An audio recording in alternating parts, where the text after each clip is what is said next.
Yo, where my Detroit fans at? This is Detroit Sports World. My name is Maurice Lewis, and I got some news I got to share with you. Jim Bob Cooter is no longer in Detroit. They decided to part ways this afternoon. Check this out, guys. Man, a lot of Detroit fans are happy about this. Listen, everybody's been wanting Jim Bob Cooter gone, and finally, they've mutually agreed to part ways. He did not get fired. Jim Bob Cooter wants to take his talents elsewhere.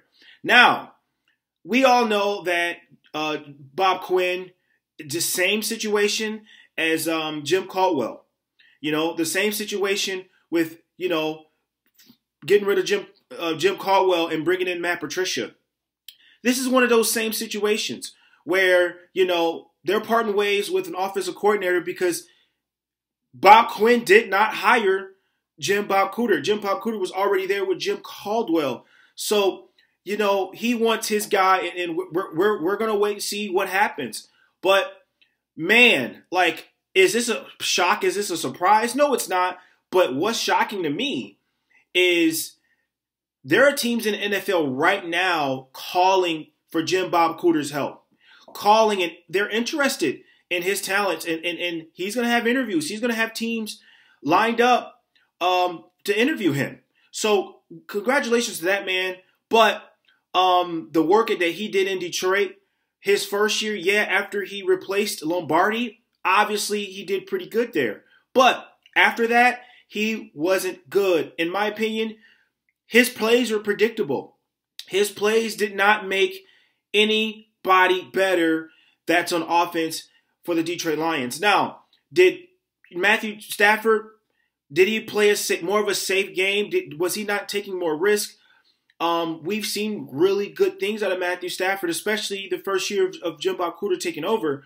We saw good things out of Matthew Stafford, but we can't get over a hump. So if you can't get over the hump, something has to change. And obviously, Jim Bob Cooter has to go.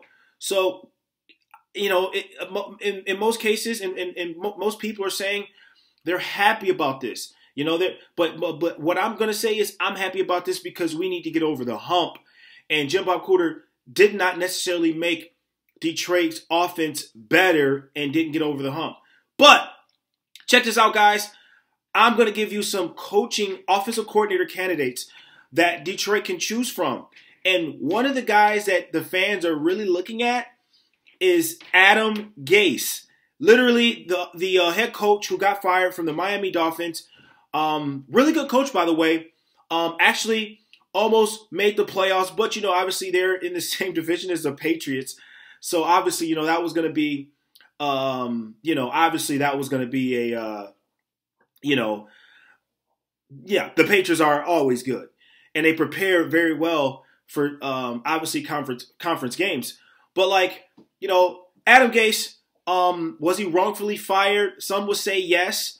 But once again, he didn't get over the hump either when he took over as head coach for Dallas. For the Dolphins. So he's honestly one of the top offensive coordinators that are out there right now searching for a job, and he's going to get one. I wouldn't be surprised if he's the first one picked, but he's a very, very, very popular candidate out there. Big-time offensive mind. Another guy that I'm looking at is Freddie Kitchens. And let me tell you, when he took over, man, was the Browns playing really good football. They're playing the best football I've seen out of the Browns. Baker Mayfield, it's obviously he's going to be Offensive Rookie of the Year. We know that. But some of that has to do with Freddie Kitchens.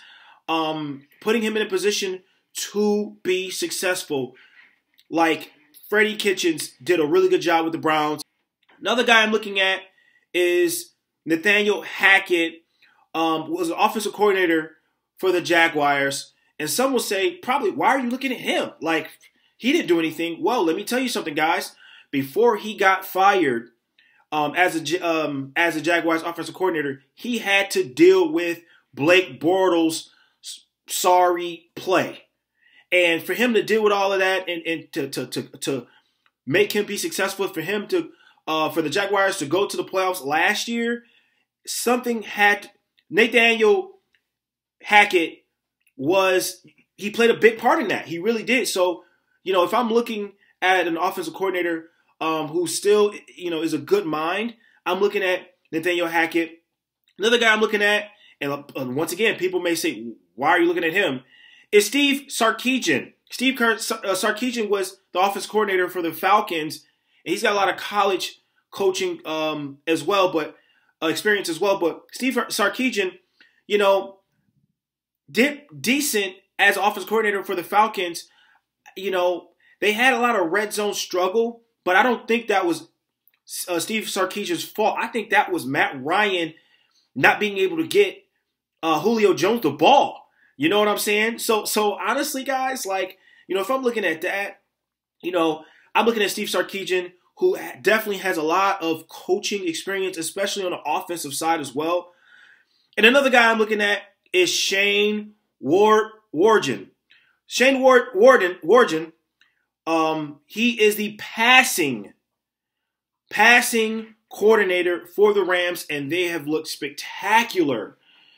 They're pretty good over there. I know some of that has to do with Shane McVay, but honestly, guys, the passing game for the Rams have been really good, and obviously with them having injuries, with Cooper Kupp going down, did they lose a little bit of production? Yeah, they have, but they've been really good, and not only that, but Shane has ties with the New England Patriots while he was a New England Patriot.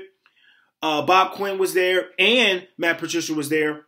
He was an offensive assistant while he was at the Patriots, then got promoted to a tight ends coach. So for him to get a job as being a coordinator for the Rams and actually doing a pretty good job over there, I'm looking at him as well, guys. So you heard it from me. My name is Maurice Lewis. You can follow me on all social medias, Facebook, Twitter, Instagram, you name it.